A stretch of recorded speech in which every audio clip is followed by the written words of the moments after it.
बहुत कम लोग जानते हैं कि अरुणा राय अरविंद केजरीवाल की गुरु भी थे और यूपीए नेताओं ने केजरीवाल के खिलाफ कभी कोई कानूनी कार्रवाई क्यों नहीं की। योजना यह थी कि केजरीवाल वाराणसी से मोदी को हराएंगे और 2014 के चुनाव में भाजपा का वोट खाएंगे।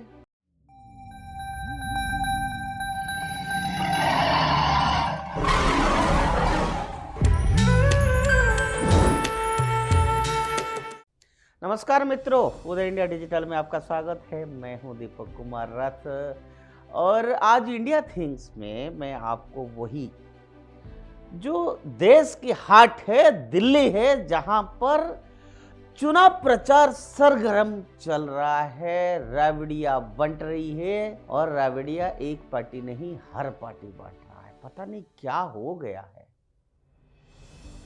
और आप सब देख रहे होंगे कंटिन्यूअसली उदय इंडिया का टीम भी दिल्ली की हर गलियों में घूम रहा है। हर गलियों में लोगों की, आम जनता की व्यू आपके सामने रूबरू रख रहा है, चाहे ऑटो वाला हो, चाहे जोगी हो, झुपड़ी हो, या मालवीय नगर की गली हो, या विश्वास नगर की गली हो, या शाहदरा हो। हर जगह पर हमारा टीम जा रहा है, लोगों की रिएक्शंस दे रहा है। लेकिन मैं आज ये कहना चाहता हूं कि केजरीवाल एंड कंपनी जो तीसरी बार जीतने के लिए जी जान से जुटी हुई है, जो हमने फील्ड में देख रहे हैं, लोगों की बात हम खुद फील कर रहे हैं, ग्राउंड रिपोर्ट जिसको कहते हैं। मैं खुद जाता हूं, रोज 3 घंटा 4 घंटा मैं दिल्ली की गलियारों में घूमता हूं, आम जनता की बात सुनता हूं कि आखिर क्या है, what is the pulse of the people, क्या रवैया क्या है लोगों का। मुझे पर्सनली ऐसा लगता है कि इस बार केजरीवाल की किस्मत साथ नहीं दे रहा है। हालांकि इसका फैसला तो नतीजे का दिन ही होगा, लेकिन ज्यादातर लोग, आम जनता, विश्लेषक, चुनाव विश्लेषक और ग्राउंड रिपोर्ट जो है, मेरे हिसाब से यही कह रहा है। चुनाव नतीजे का दिन क्या होगा ये तो उसी दिन पता चलेगा। लेकिन आज मैं आप सबको एक कहानी सुनाना चाहता हूं, विश्वासघात की कहानी। मित्रों, विश्वासघात कैसे किया जाता है राजनीति में, और कैसे दोस्त बन जाते हैं, कैसे दुश्मन बन जाते हैं। अपने स्वार्थ के लिए एक नेता क्या कर सकते हैं, ये नेता लोग जनता के साथ विश्वासघात, जनता के जनादेश के साथ विश्वासघात। मित्रों, मैं आपको वापस ले जाना चाहता हूं 2012 को। आपको याद होगा कि एक शख्स कहीं से आता है और वो अचानक सारा मीडिया उससे हीरो बना देता है। वो एक राजनीतिक पार्टी बना लेता है और सरकार भी बना लेता है। ये सब एक फिल्म की कहानी की तरह लगती है, लेकिन ऐसा है कि इस दुनिया में कुछ भी अचानक नहीं होती है। ये बात आप भली भांति समझते हैं। सब कुछ पहले से लिखा हुआ है, स्क्रिप्ट उनके तय है। इतना तो अब साफ ही है कि सबको पता है कि कैसे 2004 से 14 के दौरान फोर्ड फाउंडेशन के जरिए डीप स्टेट भारत पर राज कर रहा है। पहले इंदिरा गांधी के समय केजीबी, अब डीप स्टेट, बस आइडियोलॉजी का फर्क है। खैर, आप सबकी बात पता है और मैं इसको ज्यादा दोहराना नहीं चाहता हूं। एक तरफ जहां Ford foundation national advisory council जो है एनएससी था, उसके जरिए भारत को चला रहा था, और वही फोर्ड फाउंडेशन अपनी प्लान बी पर भी काम कर रहा था, और वो था केजरीवाल। 2012 तक यूपीए सरकार की लोकप्रियता में भारी गिरावट आ चुकी थी, और दूसरी तरफ नरेंद्र मोदी की लोकप्रियता आसमान छू रही थी। और इसलिए मोदी के पक्ष में जाने वाले इस यूपीए विरोधी वोट को विभाजन करने की योजना बनाई गई। मोदी शहरी मध्यम वर्ग में बहुत लोकप्रिय थे, और इसीलिए इस वर्ग से ही एक नया हीरो बनाया गया, और वो हीरो थे कौन, आपको मालूम है? अरविंद केजरीवाल। याद कीजिए, 2004 में सोनिया गांधी ने एक राष्ट्रीय सलाहकार परिषद जिसको नेशनल एडवाइजरी काउंसिल बनाई थी, और हाल ही में दिवंगत हुए डॉक्टर मनमोहन सिंह सिर्फ एक उनके पास रिमोट कंट्रोल थे इसकी एनएससी। भारत के असली पीएम यही एनएससी थी जो 2004 से 14 के दौरान अलग अलग समय में इस एनएससी में 17-18 लोग काम कर रहे थे, और इनमें से ज्यादातर लोग फोर्ड फाउंडेशन से जुड़े थे। और इनमें से एक सदस्य थी कौन? अरुणा राय, मेगा से आवड़ी अरुणा राय, जो 2004 से 6 तक एनएससी की सदस्य भी थी। बहुत कम लोग जानते हैं कि अरुणा राय अरविंद केजरीवाल की गुरु भी थे। अरविंद केजरीवाल की गुरु रही है अरुणा। आप कह सकते हैं कि उन्होंने केजरीवाल को राजनीति के लिए ग्रूम किया, तो क्या यह संयोग है कि सोनिया गांधी की दोस्त केजरीवाल की गुरु थी?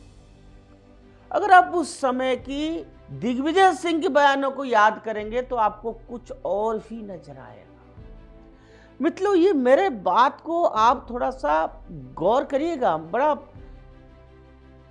ऐसे ऐसे बातें मैं सिर्फ दोहरा रहा हूं, बड़ा इंटरेस्टिंग बातें, वो कड़ियों को मैं जोड़ रहा हूं, इसलिए कह रहा हूं आपको दिग्विजय सिंह की उस समय की वक्तव्य को याद करना चाहिए। क्या हुआ कि एक दिन दिग्विजय सिंह ने गलती से कह दिया कि केजरीवाल ने 2004 में उनसे मुलाकात की थी और उनसे अनुरोध किया था कि वे सोनिया गांधी से कहें कि वे उन्हें एनएससी में ले लें। केजरीवाल साहब ने दिग्विजय सिंह को रिक्वेस्ट किया, ऐसे कह दिया था दिग्विजय सिंह। केजरीवाल ने कहा कि वे राजनीति में नहीं जाएंगे। दिग्विजय सिंह ने उन्हें चुनौती दी कि अगर लोकपाल लाना है तो राजनीति में आए और खुद ही बनाए। केजरीवाल ने चुनौती स्वीकार की और भारी मन से राजनीति में वो ज्वाइन कर लिया। उन्होंने सरकार बनाई, लेकिन लोकपाल कभी नहीं लाया। ये कैसा नौटंकी है और ये कड़ी कैसे जोड़ रहा है, ये भी आप ध्यान रखिएगा। खैर, अब दूसरी बात पर आते हैं। 2012 का आंदोलन, जो अन्ना हजारे का आंदोलन लोकपाल के लिए था, पूरा भारत लोकपाल के लिए पागल हो रहा था। केजरीवाल अन्ना आंदोलन के साथ चल रहे थे, लेकिन आप देखो लोकपाल कहाँ है भाई? कहाँ है लोकपाल जिसके लिए इतने बड़े बड़े आंदोलन हुआ था? हकीकत यह है कि अन्ना आंदोलन बाबा रामदेव के काले धन के खिलाफ चल रहे आंदोलन को दबाने के लिए बनाया गया था। सोनिया गांधी सरकार ने रामदेव की आंदोलन को फोर्सिबली कुचल दिया, जो अन्ना आंदोलन से भी बड़ा आंदोलन था। लेकिन उन्होंने अन्ना आंदोलन को कभी क्यों नहीं कुचला? पूरा मीडिया जो सोनिया गांधी के लिए काम कर रहा था, अचानक केजरीवाल को बढ़ाया देने लगा। क्यों भाई, क्यों? केजरीवाल ने एनडीए नेताओं के अलावा सोनिया गांधी और उनके परिवार और अन्य यूपीए नेताओं को गाली दी। ये जनता का विश्वास हासिल करने की स्क्रिप्ट का हिस्सा था। दिवंगत अरुण जेटली और नितिन गडकरी ने केजरीवाल के खिलाफ कानूनी कार्रवाई की, उन्होंने माफी मांगा। लेकिन आपने गौर करिए, सोनिया गांधी और यूपीए नेताओं ने केजरीवाल के खिलाफ कभी कोई कानूनी कार्रवाई क्यों नहीं की?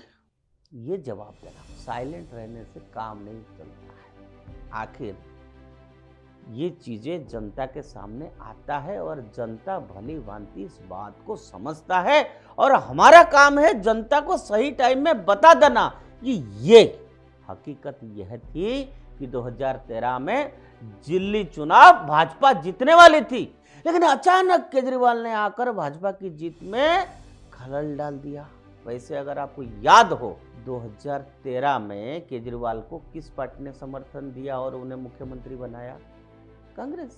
केजरीवाल ने सोनिया गांधी को बहुत बुरा भला कहा, लेकिन कांग्रेस ने उन्हें मुख्यमंत्री बनाया, और वो समझते रहे कि देश की जनता मूर्ख है। केजरीवाल जो 2013 तक राजनीति में नहीं आना चाहते थे, अचानक 2014 का लोकसभा चुनाव लड़ने का फैसला करते हैं। 400 से अधिक सीट पर अपने उम्मीदवार खड़े करते हैं, और वो खुद किसके खिलाफ लड़ते हैं? आपने क्या लगा सोनिया गांधी जिनको वो गाली दे रहे थे? नहीं, वो वाराणसी से प्रधानमंत्री नरेंद्र मोदी के खिलाफ चुनाव लड़ते हैं। अब आप सोचिए, ये मैं कहा ना बार बार कि ये कड़ी है, कि ये पूरा स्क्रिप्ट बनता है, किसको क्या किस वक्त क्या रोल करना है। तो कहानी का जो मैंने कहा ना, कहानी है, ये बनी बनाई कहानी है, ये सब एक्टर एक्ट्रेस है इसकी। इस कहानी का सार ये है कि केजरीवाल सोनिया गांधी का प्रोजेक्ट था। ये आपको कोई भी मीडिया नहीं बताएगा कि केजरीवाल सोनिया गांधी का प्रोजेक्ट था। मित्रों, इस बात को गौर करिए, इस बात को जनता तक पहुंचाइए, पहुंचना चाहिए, देश के लिए पहुंचना चाहिए। लोगों को पता तो चले कि केजरीवाल कैसे आए राजनीति में, उनको कौन लाया। सोनिया गांधी ने उन्हें यूपीए विरोधी वोटों का विभाजित करने के लिए बनाया, बढ़ाया और उनको बढ़ावा दिया। उन्हें लगा कि जिस तरह से उन्होंने 2013 में दिल्ली में भाजपा को रोकने में मदद की, उसी तरह वो 2014 में मोदी को रोकने में भी मदद करेंगे। लेकिन इस बार देश की जनता उनकी झांसे में नहीं आए। योजना यह थी कि केजरीवाल वाराणसी से मोदी को हराएंगे और 2014 के चुनाव में भाजपा का वोट खाएंगे।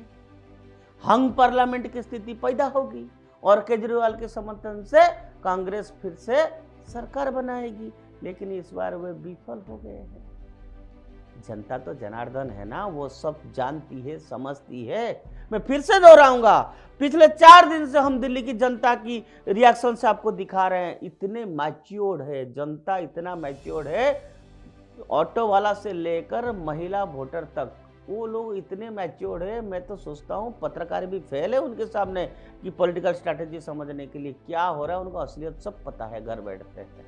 मित्रों, आप सबको याद होगा कि केजरीवाल की पत्नी केंद्र सरकार की कर्मचारी थी। सोनिया गांधी के समय 2004 से 14 में उनका कभी तबादला क्यों नहीं हुआ और दिल्ली में ही वो काम कर रही थी। और जब वो स्पष्ट हो गया कि मोदी जल्द ही प्रधानमंत्री बनने वाले हैं, तो उन्होंने 2013 में वीआरएस ले लिया। अब एक और बात, संतोष कोहली केजरीवाल की करीबी सहयोगी, जिसने 12 साल तक केजरीवाल के साथ काम किया, जो केजरीवाल के बारे में सब कुछ जानती थी, रहस्यमय तरीके से और अचानक मर जाती है। उस समय की सोनिया गांधी सरकार ने इस मामले में कोई कार्रवाई क्यों नहीं की, जबकि उसकी मां कहती रही कि उसकी हत्या हुई है और केजरीवाल उसमें शामिल हो सकता है, ऐसा डाउट था उनकी मां के मन में। और आखिर बात, आज के कांग्रेस उम्मीदवार संदीप दीक्षित अरविंद केजरीवाल के पुराने दोस्त थे। वो केजरीवाल को सीएम हाउस में लेकर आए थे, अपने मां से मिलाए थे, जबकि उनकी मां दिल्ली की सीएम थी। कई फोटो है, आप देखे होंगे। केजरीवाल के साथ शीला दीक्षित की कई फोटो है, उनकी मुलाकात की फोटो है। तो मित्रों, ये सबकी क्या मतलब है? इसकी मतलब क्या है? इसका मतलब ये है, ये कट्टर ईमानदार, मैं डबल कोट में कहूंगा, ये कट्टर ईमानदार नेता डीप स्टेट और सोनिया टीम का एक बहुत बड़ा जबरदस्त प्रोजेक्ट था और प्रोजेक्ट है। हम आपको प्रमाण के साथ बता रहे हैं, कड़ी जोड़ रहे हैं कि ये कैसे कैसे हुआ है। बस इतना ही और कुछ नहीं।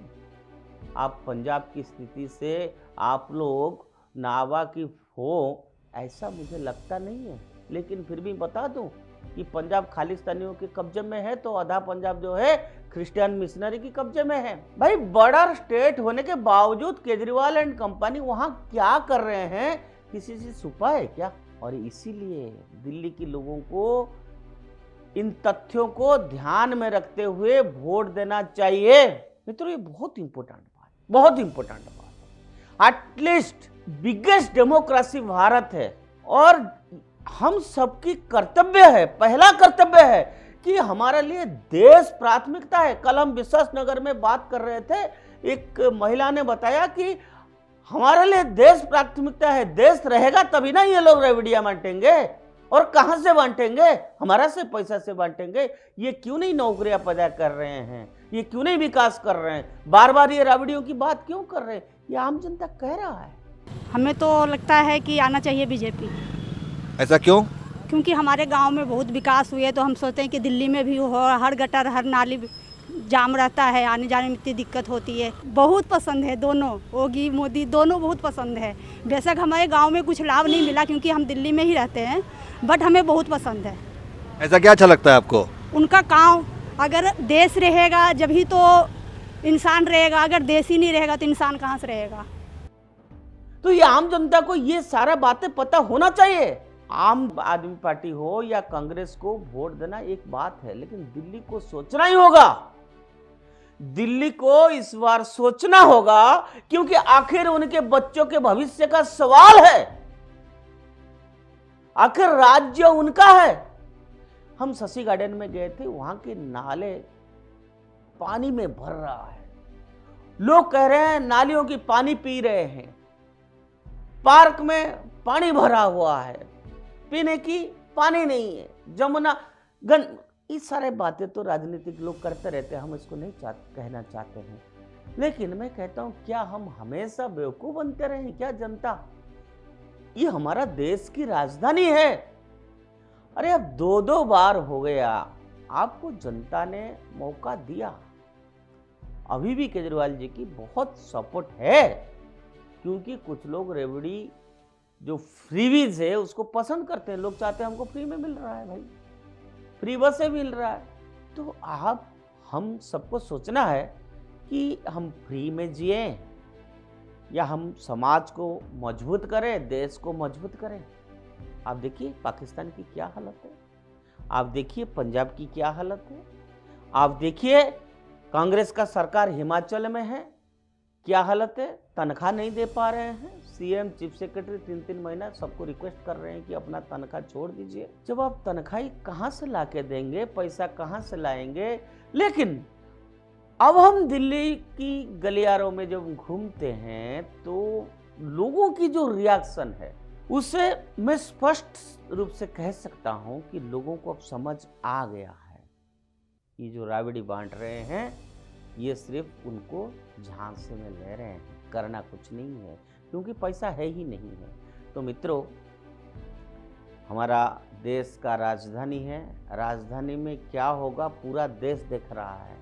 बिहार की गांव, उड़ीसा की गांव, उत्तर प्रदेश की गांव, राजस्थान की गांव, केरल की गांव में भी लोग देखना चाहते हैं आखिर दिल्ली में क्या हो रहा है, दिल्ली की जनता किसको चुन रहे हैं। ये एक मैसेज है, इतनी बड़ी डेमोक्रेसी में ये एक मैसेज है, क्योंकि आज दिल्ली एक राजधानी होके नहीं रह गया। दिल्ली ऐसे लग रहा है एक स्लम बन गया है। आप कोई भी देश में जाइए, उसका राजधानी को देखिए, उसका डेवलपमेंट देखिए, देखने से लगता है कि राजधानी है, लेकिन दिल्ली को देखने से लगता है क्या? आधा दिल्ली आप देखेंगे गलियों में समट गया है, तार लिपटा हुआ है, क्या बुरी हालत है।